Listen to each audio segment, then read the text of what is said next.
Tuhan adalah orang-orang yang sudah memahami kebenaran.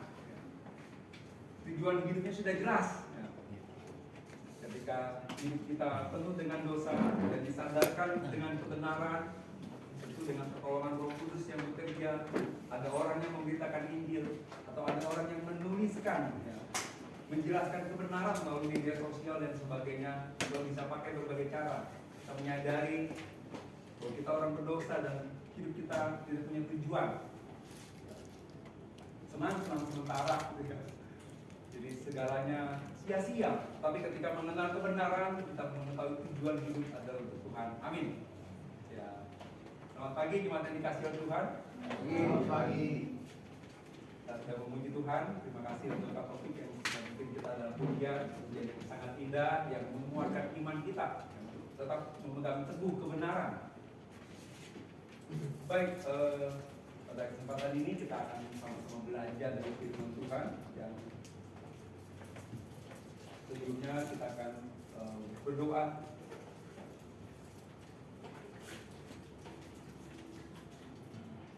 Mari kita bersatu dalam doa. Bapa kami di sorga, pada kesempatan ini kami dapat berkumpul bersama. Engkau telah mengaruniakan kami kesehatan yang cukup baik untuk kami bisa hadir. Dan segalanya Bapa telah Kau berikan kepada kami. Dan hari ini kami datang bersama-sama memuji, muliakan Engkau.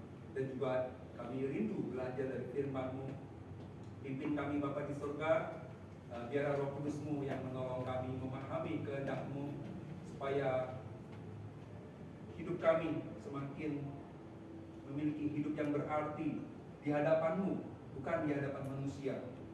Jadi hidup yang berarti di hadapan-Mu, bukan di hadapan dunia yang tidak jelas, dunia yang menuntut kehidupan namun menuju pada kebinasaan. Tapi firman-Mu menuju kepada kehidupan. Pimpin kami di dalam nama Tuhan Yesus kami berdoa. Amin. Ya, Bapak Ibu, Tuhan Yesus datang ke dalam dunia. Dia memberikan dirinya, nyawanya, begitu menyatakan kasih yang luar biasa kepada kita, kepada manusia, orang-orang berdosa.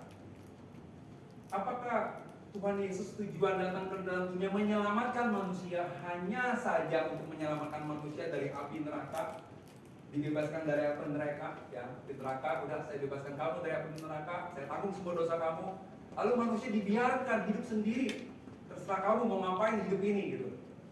Itu sebab itu bandingannya adalah dengan orang tua yang membesarkan anak dari kecil supaya dibesarkan, dipenuhi kebutuhannya, orang tua berjuang keras, terserah kamu mau apa, mau berbuat macam-macam terserah. Tentu tidak, tentu anak kita ajarin, sambil kita membesarkan dia, kita ajarin yang baik, hidup yang baik bagaimana. Dan hidup yang baik itu adalah untuk kepentingannya juga, bukan untuk kepentingan orang tua, untuk dia juga. Ketika dia masa depannya memiliki masa depan yang bahagia, kita senang gitu. Nah, demikian pula dengan Tuhan, bukan hanya sekedar menyelamatkan dari api neraka lalu dibiarkan, tapi Tuhan mau mendidik, mau mengajar sebuah kebenaran yang bernilai, yang berharga, dan membandingkan bahwa dunia mengajarkan hal yang sia-sia, hal yang tidak kekal, bahkan hal yang buruk di mata Tuhan. Nah, itu kita diajarin oleh firman Tuhan. Jadi itu tujuan Tuhan datang ke dalam dunia adalah untuk membuat hidup manusia memiliki tujuan yang jelas, memiliki standarnya, ada ukurannya. Dunia mengejar namanya yang terbaik, usaha sukses yang terbaik, belajar paling pinter, segala macam. Mau yang terbaik, bikin teknologi yang canggih, bahkan terus canggih gitu. Luar biasa. Tapi secara rohani ada kebenaran yang lebih berharga dibanding semua yang dunia ini. Tuhan mau mengajarkan hal itu. Nah, Bapak Ibu, bicara mengenai keselamatan, bahwa keselamatan itu adalah keselamatan jiwa bukanlah tujuan akhir. Keselamatan jiwa manusia bukanlah tujuan akhir. Setelah diselamatkan habis perkara, selanjutnya bebas terserah Anda. No, bukan itu tujuannya. Keselamatan jiwa kita adalah awal dari kehidupan yang sesungguhnya. Awal, titik awalnya itu. Bagaimana kita sekarang harus berjuang di dalamnya gitu. Ya bukan kita udah titik aman, sudahlah saya bebas ya. Nggak usah rajin-rajin lagi lah, kan usaha manusia nggak ada efek buat keselamatannya gitu. Bukan ya. Tetapi itu adalah awal dari kehidupan yang sesungguhnya, awal dari kemenangan. Keselamatan dalam Yesus menjamin kita pasti ke sorga. Amin. Menjamin kita pasti ke sorga. Tidak sama sekali mempertimbangkan apakah selanjutnya setelah engkau diselamatkan hidupmu makin kudus atau tidak, hidupmu makin baik atau tidak. Kalau perbuatanmu makin kudus, makin baik, maka engkau masuk sorga. Kalau tambah buruk, maka tidak masuk sorga. Berarti itu mempertimbangkan perbuatan selanjutnya gitu. Ini sudah percaya selamat, lalu perbuatan dia selanjutnya setelah selamat dipertimbangkan. Kalau hidup kamu tambah baik, kamu masuk surga. Kalau tambah buruk, enggak. Tidak sama sekali ya, tidak, ya itu bukan. Itu bukan dasar masuk surga. Ya, kita mesti harus memahami ini. Saudara harus memahami benar ya, memahami dengan benar, dengan sungguh-sungguh bahwa setelah saudara diselamatkan, tidak ada perbuatan apapun yang dapat menambahi atau mengurangi keselamatan yang telah diberikan oleh Tuhan Yesus dengan pengorbanan tubuhnya. Ya, tidak menambahi atau mengurangi perbuatan itu, gitu ya. Tidak menambah mengurangi. Kita yang percaya pada Yesus pasti ke sorga. Ya, saudara juga harus memahami bahwa Allah menginginkan suatu kehidupan anak-anaknya yang makin taat. Tentu Allah menginginkan hidup manusia, anak-anaknya yang sudah percaya makin taat, makin kudus, makin baik. Tapi bukan itu yang membuat kita ke sorga, gitu ya. Bukan. Jadi jangan sampai salah memahami masalah iman ini ya. Jadi Allah mau hidup kita berkenan kepada Tuhan seturut dengan firman-Nya. Ya oleh sebab itu harus ada usaha. Nah untuk itu kita ada usaha yang sungguh-sungguh untuk berkenan kepada Tuhan. Itulah yang memuliakan nama Tuhan. Itu yang memuliakan nama Tuhan. Ada usaha sungguh-sungguh. Tapi bukan lagi untuk masuk surga, ya, tapi untuk memuliakan Dia. Nah, karena ada perintah Tuhan di dalam firman Tuhan, kuduslah kamu sebab aku kudus. Dan bagaimana manusia bisa kudus? Orang-orang percaya bisa kudus. Ya pertama bicara mengenai kita diberikan posisi kudus ya. Tapi bicara mengenai setelah diselamatkan, kudus itu bicara mengenai karakter, perilaku kita, karakter kita, ya, bicara kudusnya. Jadi bukan bicara kudus masuk surga itu. Ya, itu sudah diberikan anugerah itu, kita memiliki posisi kudus sehingga kita pasti ke surga. Tapi Allah menginginkan kuduslah kamu sebab aku kudus. Kudus dalam hal apanya? Dalam hal karakter kita semakin kudus. Ya. Bagaimana kita bisa kudus? Adalah dengan firman Tuhan dalam Yohanes 17 ya. Yohanes 17.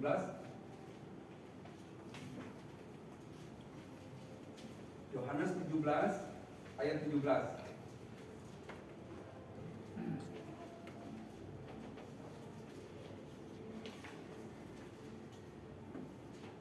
Yohanes 17 ayat ke-17 dikatakan, kuduskanlah mereka dalam kebenaran. Firman-Mu adalah kebenaran. Jadi orang-orang yang percaya dikuduskan dalam kebenaran. Jadi bagaimana orang-orang percaya bisa semakin kudus adalah jikalau setiap orang percaya melakukan, mentaati kebenaran. Nah, sekali lagi ini bukan hidup kudus untuk masuk surga, tetapi hidup kudus untuk memuliakan nama Tuhan. Jadi ada usaha memuliakan Tuhan. Seperti seorang anak yang menjaga nama baik orang tuanya, itu mesti dijaga dong. Kamu sembarangan pergaulan bebas, segala macam, jaga nama baik keluarga dan demikian ya. Nah, hari ini kita akan belajar firman Tuhan mengenai kehidupan umat Tuhan yang berkenan di hati Tuhan. Kehidupan umat Tuhan yang berkenan di hati Tuhan. Kita membuka dari dalam firman Tuhan di kitab Wahyu. Minggu lalu sudah kita membahas firman Tuhan oleh Pak Andi. Firman Tuhan dibahas dari kitab Wahyu. Kita juga sekarang membuka lagi kitab Wahyu di pasal 2. Wahyu pasal 2 di ayat 1 sampai ke 7. Kita baca bergantian. Saya memulai ayat pertama di Jumat, ayat kedua berselang-seling. Tuliskanlah kepada malaikat jemaat di Efesus, inilah firman dari Dia yang memegang ketujuh bintang itu di tangan kanannya dan berjalan di antara ketujuh kaki dia emas itu. Tahu segala pekerjaanmu, baik jeripayahmu maupun keteguhanmu. Aku tahu bahwa kamu tidak sabar terhadap orang jahat, bahwa engkau telah mencobai mereka yang menyebutnya masuk, tetapi yang sebenarnya tidak demikian, bahwa engkau telah mendapati mereka pendusta. Dan engkau tetap sabar dan menderita oleh karena namaku, dan engkau tidak menggantang lelah. Namun tidak aku mencela engkau, karena engkau telah meninggalkan kasihmu yang sempurna. Sebab itu ingatlah betapa dalamnya engkau telah jatuh. Bertobatlah dan lakukanlah lagi apa yang semula engkau lakukan. Jika tidak demikian, aku akan datang kepadamu dan aku akan mengambil kaki dianmu dari tempatnya, jikalau engkau tidak bertobat. Tapi ini ada padamu, yaitu engkau membenci segala perbuatan untuk mengikut Paulus yang juga benci. Siapa bertelinga, hendaklah ia mendengarkan apa yang dikatakan Roh kepada jemaat-jemaat. Barang siapa menang, dia akan kuberi makan dari pohon kehidupan yang ada di taman Firdaus Allah. Ya, dalam membaca firman Tuhan pagi ini, kita akan belajar dari jemaat Efesus, yaitu jemaat yang sudah lahir baru. Orang-orang sudah lahir baru, ya, sudah luar biasa ya jemaatnya yang tadi kita baca. Namun Tuhan menegur mereka dengan keras dan menyuruh mereka bertobat. Jadi ada suatu dosa yang berat di mata Tuhan, sampai betapa dalamnya kau telah jatuh. Wah, dosa ini tidak menyebabkan mereka masuk ke neraka, tidak menyebabkan mereka masuk neraka. Tapi dosa ini membuat mereka apa? Ada ancaman ya, ada ancaman di mana mereka tidak lagi menjadi kaki dian. Kalau engkau tidak bertobat, akan diambil kaki dianmu. Berarti Jumat itu kaki dian kemarin dijelaskan dalam masalah Jumat yang tempatnya terang itu, terangnya adalah Tuhan, kebenaran Tuhan, ditaruh dalam jemaat. Ketika itu dicabut, maka udah nggak berfungsi lagi. Mungkin gerejanya masih eksis, makin tambah besar gitu ya. Tapi Jumat itu udah bukan Jumatnya lagi.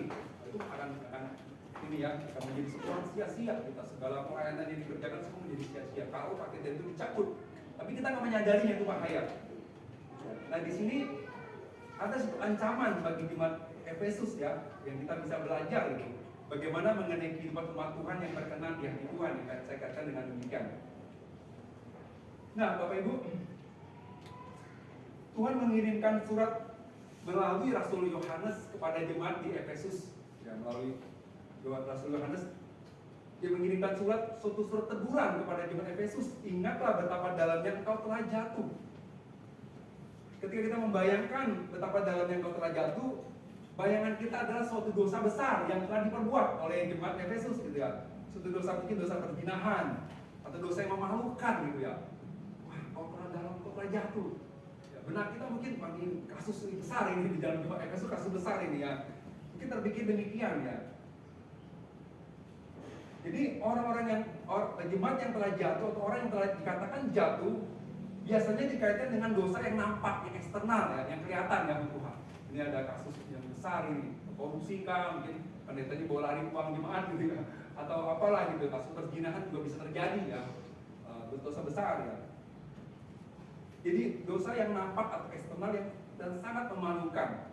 Oleh sebab itu kita tidak mau ya bahkan membayangkan jatuh ke dalam dosa itu, kita nggak mau bayangkan gitu.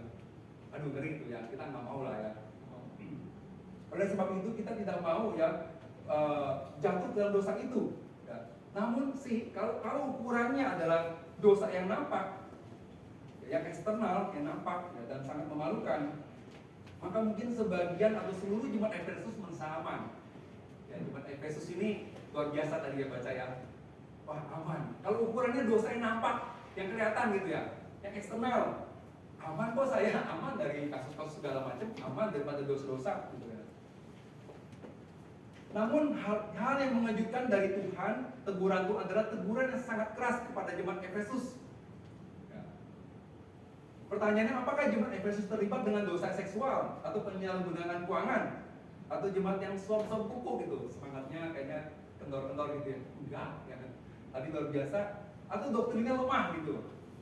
bukan sama sekali. Ya.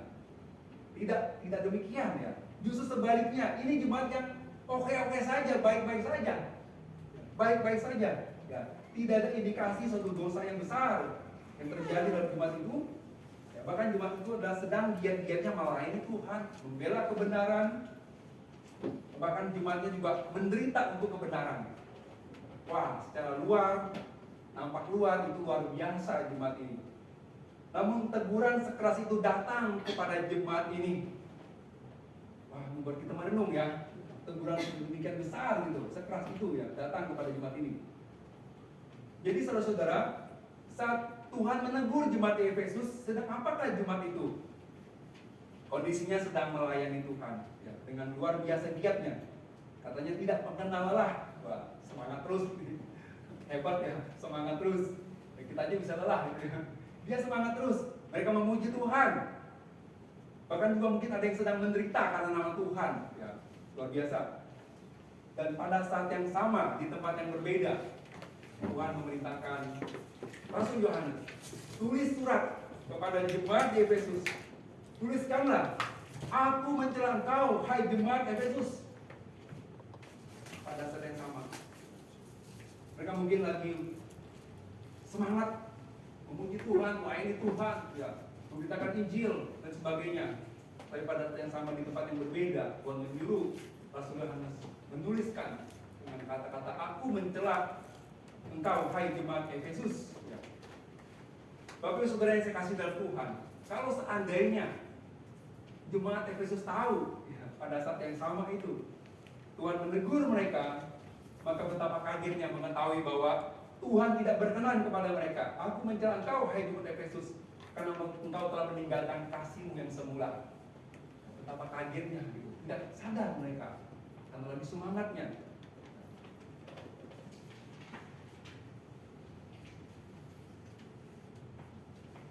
Jadi ketika sebuah jemaat atau orang-orang percaya telah meninggalkan kasih yang semula, meskipun jemaat itu rajin melayani, bahkan doktrinnya sangat hebat, pelayanannya hebat, dia adalah jemaat atau orang-orang yang telah jatuh di mata Tuhan. Mengapa Tuhan begitu keras menegur kepada jemaat atau orang-orang yang telah meninggalkan kasih semula di dalam jemaat Efesus? Mengapa? Kok sekeras itu gitu? Ya. Yang pertama bicara mengenai tidak menempatkan Tuhan pada fokus atau tujuan hidupnya. Ya. Tidak menempatkan Tuhan pada fokus tujuan utama hidupnya. Yang menjadi pusat kehidupan manusia ya, Tuhan itu tidak menempatkan lagi dia menjadi pusat utama. Jadi Allah tidak lagi menjadi pusat utama dalam kehidupannya.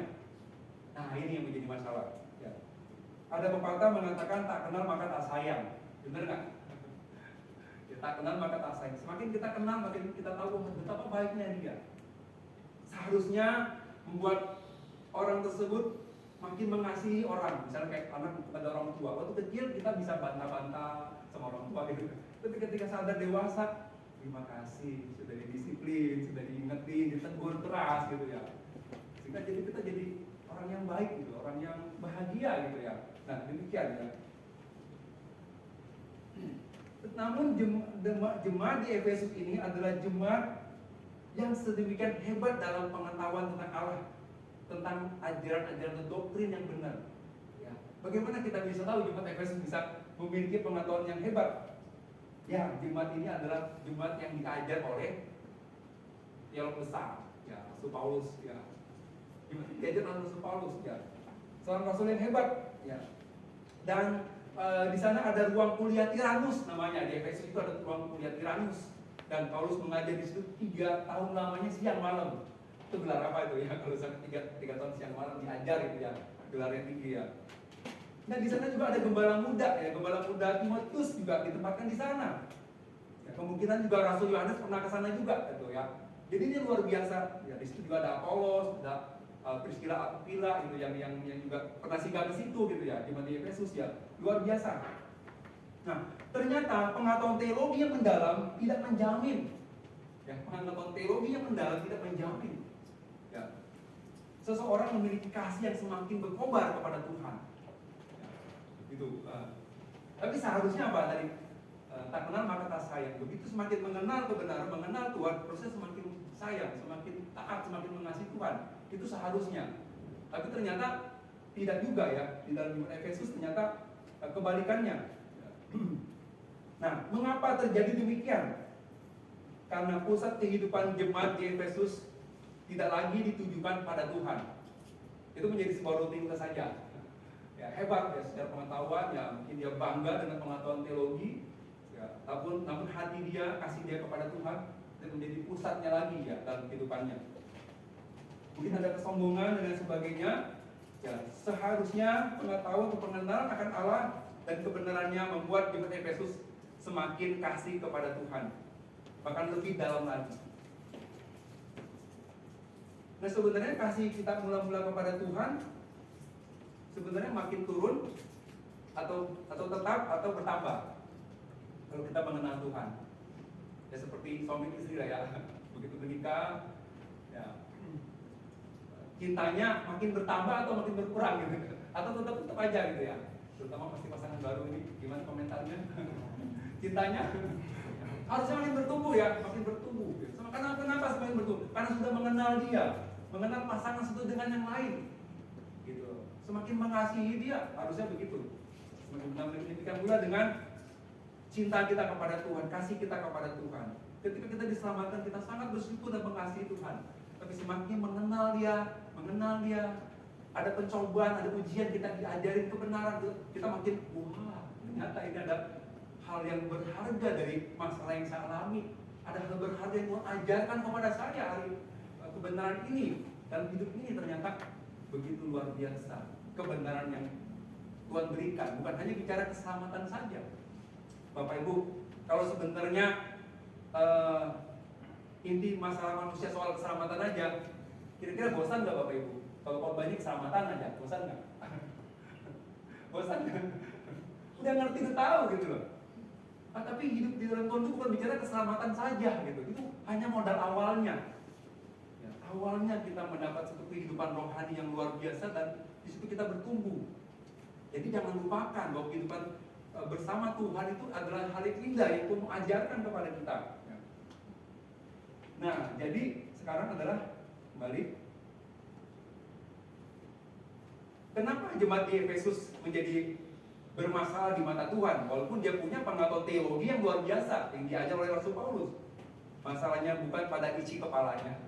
Isi kepalanya nggak bermasalah, ya, otaknya nggak bermasalah gitu ya. Dia tahu kebenarannya.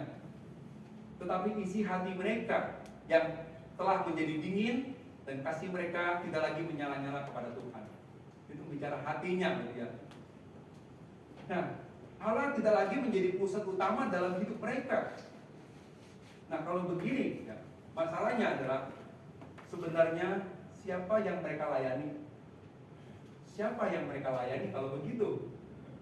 Karena Tuhan bukan menjadi pusat yang utama dalam kehidupan jemaat di Efesus. Walaupun mereka rajin, aktif segala macam, siapa yang mereka layani? Itu adalah diri mereka sendiri. Ya, diri mereka sendiri. Dan di mata Tuhan ini adalah sesuatu yang tercela gitu ya. Di mata Tuhan. Dicela oleh Tuhan. Nah, Bapak Ibu, ketika seseorang mengaku diri hamba Tuhan, ya, mengaku diri hamba Tuhan, dan hamba Tuhan ini pengertiannya bukan hanya bicara di mimbar ya, yang berkhotbah, ya, atau gembala, atau penginjil, atau siapa yang diutus gitu ya. Tapi semua orang percaya adalah hamba Tuhan. Amin. Ya, dulunya kita hamba dosa, sekarang kita hamba kebenaran, hamba Tuhan. Semua orang percaya ya, adalah hamba Tuhan. Jadi dia melayani Tuhan dan dia memuliakan nama Tuhan ya, dalam kehidupannya. Namun ternyata itu hanya bicara luar saja, ya, namun sebetulnya tidak. Kenapa? Karena bukan Allah sebagai pusat, tetapi diri sendiri. Itulah yang terjadi dalam jemaat di Efesus. Ya. Di mata Tuhan, hamba ini atau jemaat ini adalah jemaat yang telah jatuh. Dan jatuhnya bukan tanggung-tanggung ya, sedikit-sedikit, tapi telah dalam jatuhnya. Ini menjadi perenungan bagi saya dan saudara. di mana suatu kehidupan yang tampilan luarnya oke, nggak ada masalah gitu. Tetapi di dalamnya Tuhan sudah mencelak ya, karena kehilangan kasih yang semula. Ada ilustrasi di mana ada seorang gadis yang menerima cinta, menerima cintanya dari seorang laki-laki karena ketulusannya. Ya.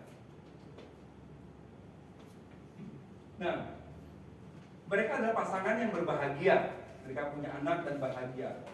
Lalu si suami berkata kepada sang istri, istriku, biarlah engkau tinggal di rumah merawat anak, besarkan anak. Saya yang berjuang bekerja keras untuk kebutuhan keluarga ini, untuk kebutuhan kita, anak kita. Saya yang berjuang keras. Semua saya yang sediakan dan cukupkan. Bagus nggak? Bagus. Suami yang berjuang, bekerja keras. Ya. Istrinya di rumah saja, jaga anak baik-baik, rawat dia, besarkan dia, ya. Berjuang siang malam. Nah, suatu hari di pagi hari ketika suaminya hendak pergi ke kantor, ya, pagi hari ketika mau pergi, suaminya, si istri berkata dengan serius, katanya ada hal yang ingin saya katakan kepadamu. Lalu suami berkata, saya akan segera kerja, nanti terlambat. Apakah penting? Si istri jawab, ya penting katanya. Ayo katakan cepat. Kata istrinya, aku mau bercerai dengan kamu. Nah, mendengar perkataan itu, dia kaget dan bingung. Loh, kenapa? Memangnya ada orang ketiga di dalam keluarga kita? Tidak, katanya. Kenapa? Tidak. Lalu alasan apa kamu minta bercerai? Alasannya apa? Kenapa? Bukankah selama ini aku telah bekerja keras untuk keluarga kita? Aku tuh berjuang. Si istri berkata, aku tidak lagi merasa dicintai olehmu. Dan si suami dengan tegas berkata, mustahil katanya. Dia kaget, terheran-heran. Aku merasa tidak dicintai olehmu. Perkataan itu membuat si suami terheran-heran. Itu mustahil. Saya bekerja buat kamu, buat anak kita, buat keluarga kita. Siang malam saya bekerja. Nah, kalau apa jawaban si istri? Si istri berkata dengan satu kalimat, tidak. Itu untuk dirimu sendiri. Jadi dia yang fokus kerja. Tidak ada waktu untuk istri, untuk anaknya. Dan si istri merasa itu untuk dirimu sendiri dan tidak dicintai oleh si suami ini. Wow. Nah, ilustrasi ini menggambarkan bagaimana kita merasa melayani Tuhan, merasa mencintai Tuhan, telah melakukan semua untuk Tuhan. Tapi apakah sebenarnya demikian di mata Tuhan? Betulkah Allah menjadi pusat dalam seluruh hidup kita? Kemungkinannya tidak, ya. Kemungkinannya tidak ya. Karena mungkin bisa saja kita asik dengan karir kita, kesibukan kita, pelayanan kita ya. Fokus kita bukan untuk Tuhan tapi ke diri sendiri ya. Sehingga hati kita menjadi dingin kepada Tuhan yang kita layani ya. Bisa terjadi demikian dengan kesibukan kita ya, dengan pekerjaan kita dan sebagainya. Ini bisa menjadi hal yang mengubah hati kita ya. Fokusnya bukan Tuhan lagi sekarang. Yang penting udah, saya punya tugas tanggung jawab, urusan segala macam di dunia ini. Akhirnya Tuhan dikesampingkan gitu. Ya. Tetap aktif dalam ini secara rohani, tetap aktif gitu. Nah, kita melihat dalam Matius 23 ayat 37 sampai 38. Matius 23 ayat 37 sampai 38. Ayat 22 ya. Ayat 22 ya, sorry. Matius 22 ayat 37 38. Jawab Yesus kepadanya, kasihilah Tuhan Allahmu dengan segenap hatimu dan dengan segenap jiwamu dan dengan segenap akal budimu. Mengasihi Tuhan dengan segenap hati, segenap jiwa, segenap akal budi. Mengasihi Dia. Itu yang harus diberikan kepada Allah. Tuhan menuntut itu yang benernya hidup itu. Kita diselamatkan oleh Tuhan, dibebaskan dari api neraka adalah untuk mengasihi Dia dengan segenap hati, seluruh jiwa dan kasih kita kepadanya. Hati kita tidak boleh ada yang lain. Tuhan tidak mau diduakan nggak mau. Ya. Kenapa demikian? Ya wajar saja, Dia mencipta kita, segalanya dari Dia. Bahkan ketika kita melakukan kesalahan, kita berdosa yang harusnya kita binasa, Dia selamatkan kita. Dia yang menciptakan, Dia yang kasih kehidupan, kekuatan, berkat, segala macam untuk kita hidup. Ketika hidup kita berantakan, Tuhan selamatkan kita. Apakah tidak wajar Tuhan menuntut kasih yang sepenuhnya kepada Tuhan? Ya, harusnya itu diberikan kepada Tuhan. Namun ada di hati kita ada hal-hal yang lain gitu ya. Dia bukan yang utama lagi gitu. Jadi di hati kita tidak boleh ada yang lain, tidak boleh ada berhala di hati kita. Nah, sesuatu yang ditempatkan di tengah pusat hati kita lebih daripada Tuhan itu disebut berhala. Ya, Tuhan yang nomor satu gitu ya. Tapi kalau ada hal yang lain menyamai Tuhan atau lebih tinggi daripada Tuhan, prioritasnya daripada Tuhan, itu sudah jadi berhala. Ya, jadi berhala. Nah, secara luar ya kita tentu kita tidak menyembah berhala. Ya, luarnya enggak kan? Kita tidak ke kelenteng, ada patung kita sembah gitu, kita sembah patung gitu. Kita nggak seperti itu gitu. Di luarnya nggak begitu kan? Nah, tetapi apa kata Alkitab ya mengenai berhala ini? Kita buka dalam Kolose 3. Kolose 3. Kolose 3 ayat yang ke-5. Kolose 3 yang ke-5. Karena itu matikanlah dalam dirimu segala sesuatu yang duniawi, yaitu percabulan, kenajisan, hawa nafsu, nafsu jahat, dan juga keserakahan yang sama dengan penyembahan berhala. Sama dengan penyembahan berhala. Ya, di hati kita mungkin telah ada banyak berhala yang tidak kita sadari. Mungkin ya, saya kan nggak tahu. Keserakahan, kesombongan, hal duniawi, bahkan diri kita sendiri bisa jadi berhala, diri kita sendiri. Pelayanan kita bisa jadi berhala, keluarga kita, orang tua kita, anak kita, cucu kita, suami kita, istri kita, pekerjaan kita. Banyak kalau kita mau sebutin ya, segala sesuatu yang melebihi Tuhan. Gitu ya. Bos kita juga bisa jadi berhala, gitu. Bos kita, ya. Kenyamanan hidup, hobi kita, kesenangan kita, dan lain-lain. Semuanya dapat menjadi berhala dalam hati kita. Kalau semua itu mengambil tempat di hati kita dan kita mengasihi lebih daripada kita mengasihi Tuhan, itu jadi berhala. Nah, puji syukur Bapak Ibu. Kalau kita merenungkan hidup kita, oh iya banyak berhala ternyata. Apakah kita kehilangan keselamatan? Kalau begitu, wah kita banyak celah. Mungkin kita mengutamakan yang lain daripada Tuhan. Puji Tuhan, keselamatan kita bukan karena kesempurnaan kita, bukan karena perbuatan baik kita, tapi itu adalah anugerah Tuhan. Namun Tuhan kepingin kita hidup kita menomorsatukan Dia, mengutamakan Dia, mengasihi Dia sepenuh hati, segenap hati, seluruhnya, bukan sebagian-sebagian, buat Tuhan. Dan ini menjaga kita ya. Ini adalah teguran Tuhan kepada jemaat di Efesus ini adalah bukti kasih Tuhan, ya, bukti kasih Tuhan. Mungkin karena waktu minggu depan kita lanjutkan kembali ya masalah waktu.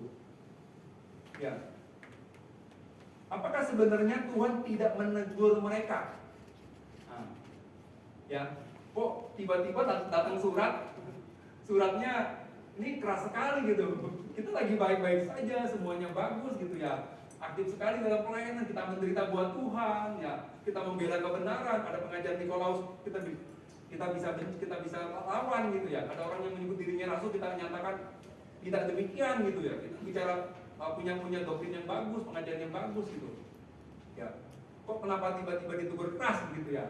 Kenapa Tuhan nggak kasih lembut dikit-dikit? Nanti hal kedua yang kita bahas minggu depan adalah bicara mengenai kepekaan rohani yang sudah tumpul karena meninggalkan kasih mula-mula. Suara Tuhan yang lembut-lembut itu sudah diabaikan sama dia, sama jemaat di Efesus. Sehingga Tuhan perlu menegaskan bahwa engkau telah jatuh. Aku mencela engkau, hai jemaat Efesus, karena engkau telah meninggalkan kasihmu yang mula-mula, yang semula. Itu betapa seriusnya di mata Tuhan. Tapi itu bukti kasih Tuhan. Kenapa Bapak Ibu bukti kasih Tuhan? Karena ada orang-orang yang kita baca di Alkitab, orang yang imannya kandas, ya, imannya kandas, meninggalkan Tuhan. Demas mencintai dunia, meninggalkan pelayanannya. Itu bisa membuat orang percaya itu bisa tergila, bisa dia meninggalkan imannya, dia murtad, itu bisa terjadi. Kalau tidak disadarkan itu, bahaya.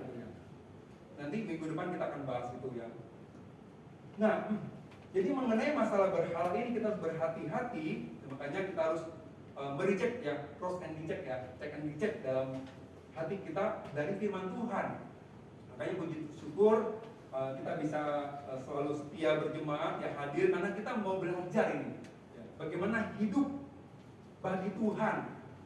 Bukan hanya bicara keselamatan, karena tadi saya bilang kalau bicara keselamatan bosan nggak Bapak Ibu kita keselamatan sudah paham kok diulang lagi ya. Tapi makin kita akan sedikit singgung buat memastikan iman kita ya, tapi bukan membahas secara menyeluruh terus menerus gitu ya. Kita akan bosan, tapi hidup yang sebenarnya adalah bicara hidup kita berkenan kepada Tuhan, dan itu menjaga kita sebenarnya ya dari segala ajaran sesat, dari segala godaan dosa yang akan menjerat kita nanti. Akhirnya kita bisa meninggalkan Tuhan ya, jauh daripada Tuhan. Tuhan perlu menegur dengan keras jemaat di Efesus ya. Jadi betapa bahayanya berhala-berhala di hati kita, dia mengganggu dan merusak kasih kita kepada Tuhan. Siapapun bisa menjadi berhala. Kita harus berhati-hati. Kita melihat nasihat Rasul Yohanes di dalam 1 Yohanes 5 ayat 21. Ayatnya pendek. Anak-anakku, waspadalah terhadap segala berhala. 1 Yohanes 5 ayat 21. Itu ayat terakhir dari surat 1 Yohanes.